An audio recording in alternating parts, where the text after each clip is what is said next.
మిత్రులారా, నేను మీ చిత్తలూరి. వెల్కమ్ బ్యాక్ టు మీ చిత్తలూరి పోయిట్రీ వ్లాగ్స్. అదేనండి, మీ చిత్తలూరి పోయిట్రీ. సో దీంట్లో భాగంగా మనం హైకూ కాలేజ్ అనేటువంటి ఒక వాట్సాప్ గ్రూప్ ఉందండి నాకు. ఆ వాట్సాప్ గ్రూప్లో చాలామంది మిత్రులు ఉన్నారు. దాంట్లో మనం మరి వారం వారం కానీ వీలు వెంబడి కానీ హైకూ పోటీలు నిర్వహించుకోవడం జరుగుతుంది. ఒక అంశాన్ని ఇచ్చి ఆ అంశం మీద మనం హైకూలు ఆహ్వానించడం జరుగుతుంది. మరి గత వారం మన మిత్రులు తిప్పాన హరిరెడ్డి గారు, మంచి కవి, మరి వారు అమ్మ అనేటువంటి ఒక అంశాన్ని మన హైకూ కాలేజ్ అనే గ్రూప్లో ప్రకటించడం జరిగింది. ఆ అంశం మీద మనం హైకూలను ఆహ్వానించడం జరిగింది. చాలామంది మిత్రులు చాలా ఉత్సాహంగా హైకూలు పంపించారు. సో హైకూల్లో నాకు బాగా నచ్చినటువంటి టాప్ 3 హైకూలను మనం సెలెక్ట్ చేసుకుని వాటి మీద నేను నా విశ్లేషణను అందివ్వాలనుకున్నాను. ఇట్లా ప్రతి వారం కూడా, లేకపోతే 2 రోజులకు ఒకసారి, 3 రోజులకు ఒకసారి వీలున్నప్పుడల్లా మరి హైకూలను సెలెక్ట్ చేసి వాటి మీద నా విశ్లేషణలు ఉంటాయి. మీరు తప్పక మరి వాచ్ చేయండి. నా యొక్క ఛానల్ని లైక్ చేయండి, షేర్ చేయండి, దయచేసి సబ్స్క్రైబ్ చేయండి. ఎందుకంటే ఐ వాంట్ యువర్ సపోర్ట్.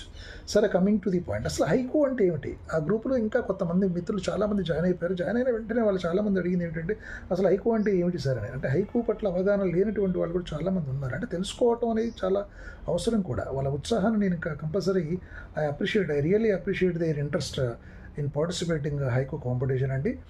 దానికి ఉద్దేశించి నేను చెప్తున్నాను. అంటే haiku can be defined in many ways అంటే యాక్చువల్గా. కాకపోతే ఎప్పుడో ప్రాచీన ప్రక్రియ అది. జపాను హైకూ యొక్క పుట్టినిల్లు.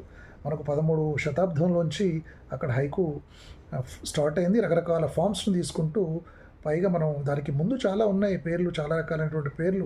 ఆ పేర్లు క్రమక్రమంగా వాటి యొక్క రీఫైన్ అయిన తర్వాత అవి రకరకాల ప్రక్రియల్లోంచి అట్లా వచ్చేసి చివరికి హైకూగా స్థిరపడిపోయింది. మరి హైకూ అనేది మేజర్గా, ముఖ్యంగా మనకి ఏంటంటే 3 లైన్స్లో ఉంటుంది హైకూ అనేది. కాబట్టి in English it can also be defined as 3 line poetry. కాబట్టి హైకూను మనం 3 లైన్ పోయిటరీ అని కూడా అంటాం అనమాట. ఈ 3 లైన్స్లో ఒక ఫిలసాఫికల్ టచ్ ఉండాలి, ఒక ఫిలసాఫికల్ ఇది ఉండాలి, ఒక సిమెట్రీ ఉండాలి. సిమెట్రీ వచ్చినప్పుడు మనకు 3 లైన్స్లో ఏంటంటే ఒకటి ఫ్రాగ్మెంట్ అంటారండి. ఫస్ట్ ఒక లైన్ ఫ్రాగ్మెంట్ తీసుకుంటే మిగతా 2 లైన్లను ఫ్రేజ్ అంటాం మనం.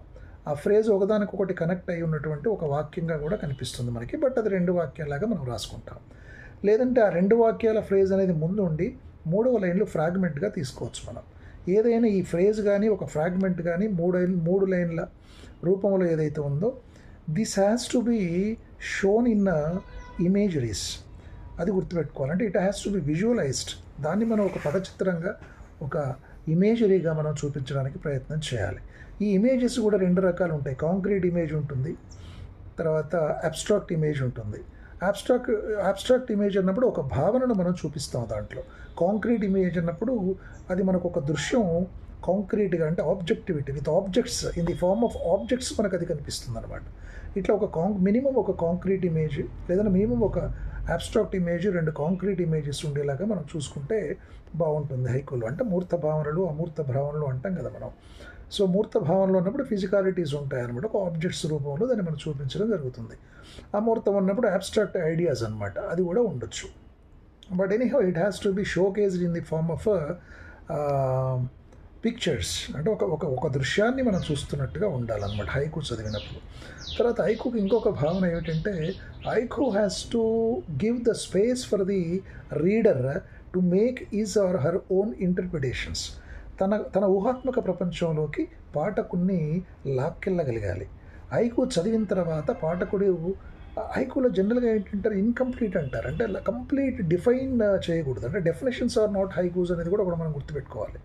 అట్లా మనం, మీరు హైకూ తర్వాత ఏంటంటే కంప్లీట్గా, అంటే ఇది ఎక్కడో ఇన్కంప్లీట్ ఉంది haiku, something is there ahead of us అని చెప్పేసి ఒక ఆలోచన మనకు వస్తుంది.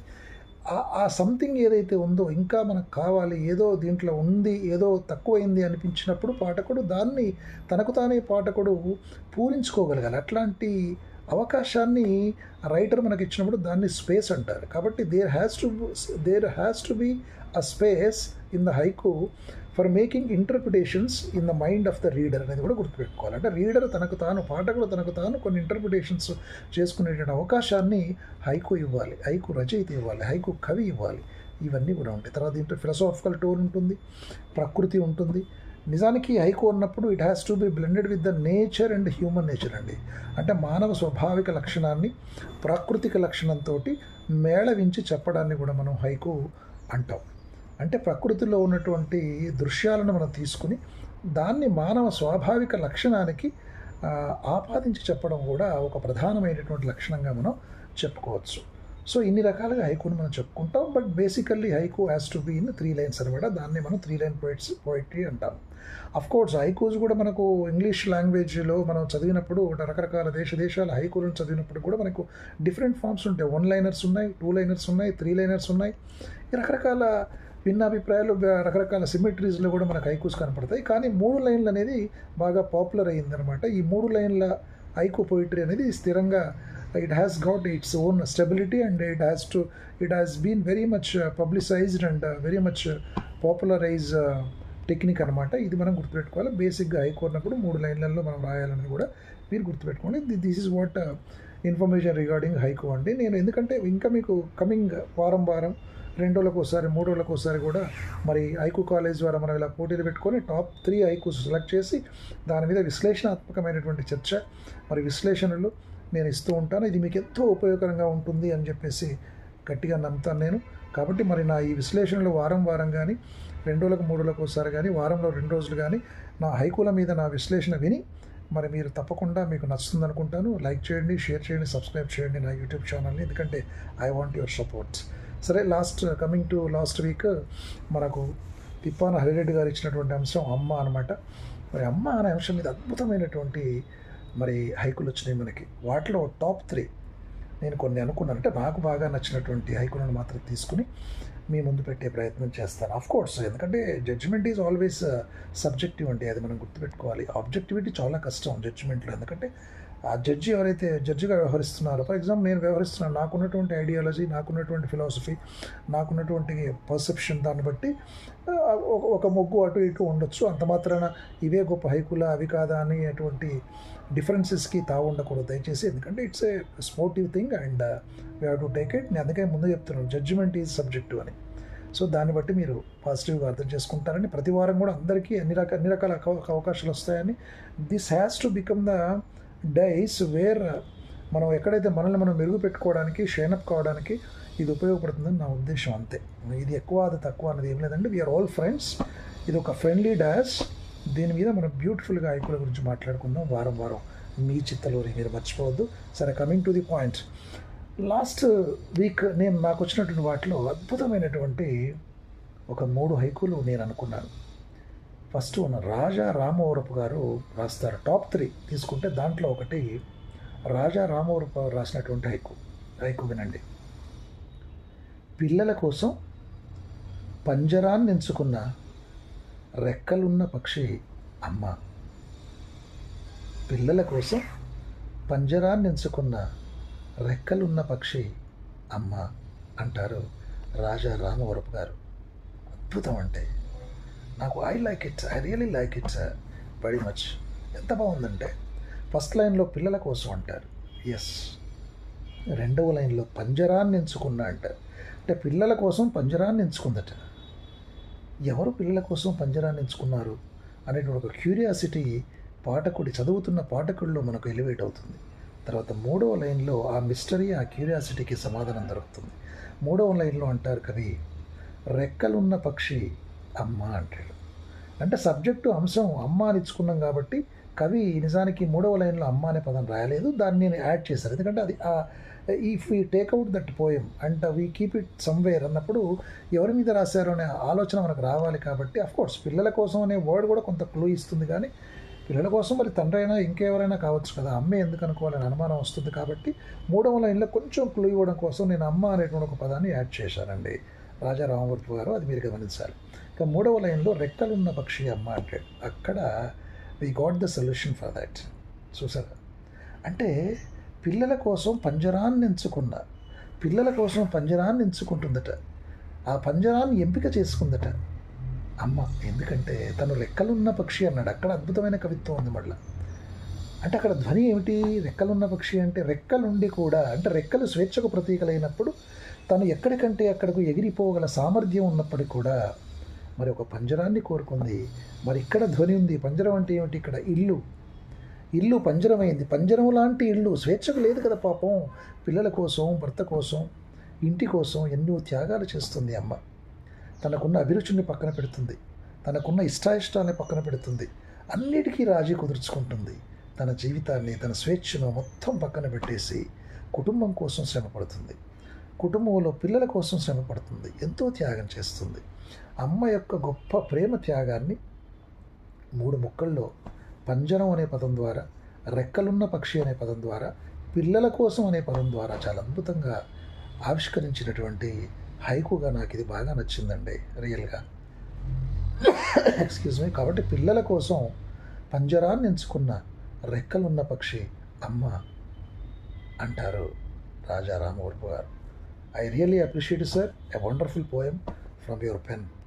So wonderful sir, keep it up. ఎట్లా ఉండాలండి హైకు. ఇక టాప్ 3లో రెండవది, చివరి పేజీ లేని అందరి ప్రేమ నవల అమ్మ. అద్భుతం అండి. అరవింద్ ఘోష్ గారు రాసినటువంటి హైకు ఇది. చివరి పేజీ లేని అంటాడు మొదటి పాదంలో, రెండవ పాదంలో అందరి ప్రేమ నవల అన్నాడు. అక్కడ కొట్టాడండి గుండెల మీద. అందరి ప్రేమ నవల, మనందరికీ ప్రేమ, అమ్మతో ఉన్నటువంటి ప్రేమను కనుక మనం ఒకసారి గుర్తు చేస్తే, అమ్మ అంటే ప్రేమకు మరో రూపం కదా. అమ్మ అంటే అనదర్ డెఫినేషన్ ఫర్ లవ్.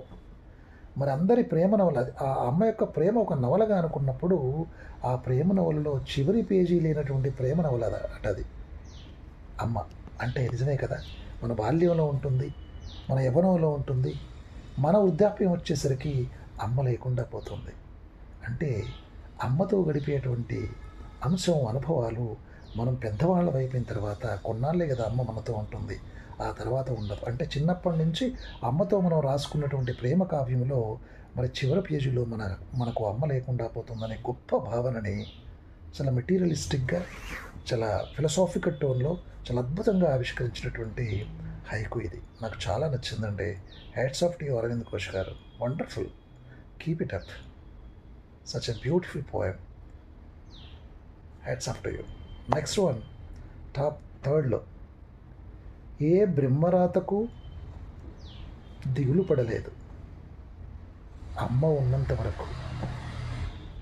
ఏ బ్రహ్మరాతకు దిగులు పడలేదు అమ్మ ఉన్నంత వరకు. అద్భుతం. ఎవరు రాశారో తెలుసా ఈ హైకు? తిప్పాన హరిరెడ్డి గారు. గత వారం అంశం ఇచ్చినటువంటి మిత్రులు తిప్పాన హరిరెడ్డి గారు రాసినటువంటి అద్భుతమైన మరో హైకు ఇది. టాప్ 3లో వచ్చింది ఇది. ఎంత బాగా చెప్తారో చూడండి. ఏ బ్రహ్మరాతకు దిగులు పడదు. బ్రహ్మ ఎవరు ఎన్నో రాతలు రాస్తాడు, రకరకాల రాతలు. ఎట్లాంటి రాతలు రాసినా, అది ఎంత ఇదిగా ఉన్నా నాకేం దిగులు లేదు. ఎంత వర్స్ట్గా ఉన్నా, ఎంత దరిద్రంగా ఉన్నా, అరే ఈ రాత రాశాడు ఏమిటి, నాకు కష్టాలు వచ్చినప్పుడు అనుకుంటాం. బ్రహ్మ అనేవాడు రాత రాసేవాడైతే అది ఇట్లాంటి రాత రాశాడు ఏమిటి నాకు అని బాధపడుతున్నటువంటి అంశాలు, వ్యక్తుల్ని మనం చూస్తాం ఈ సమాజంలో. కానీ బ్రహ్మ ఎట్లాంటి రాత రాసినా నాకేం దిగులు లేదండి. ఎందుకో తెలుసా? నాతో అమ్మ ఉంది. అమ్మ ఉన్నప్పుడు బ్రహ్మ ఎట్లాంటి రాత రాసినా నేను దాన్ని కేర్ చేయను, దిగులు పడను, బాధపడను. It's not the pain at all. I can be happy always అని చెప్తాడు. అంటే అమ్మ యొక్క ఔన్నత్యాన్ని, గొప్పతనాన్ని చాలా అద్భుతంగా చెప్పినటువంటి హైకు అది.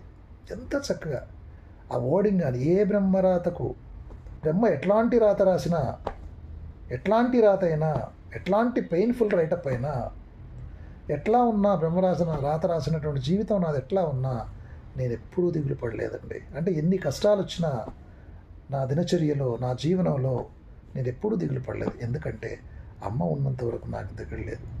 అమ్మ అంటే అంత భరోసా, అమ్మ అంటే అంత ప్రేమమయం, అమ్మ అంటే అంత ధైర్యం. మరి అట్లాంటి అమ్మ ఔన్నత్యాన్ని చాలా గొప్పగా చెప్పాడు.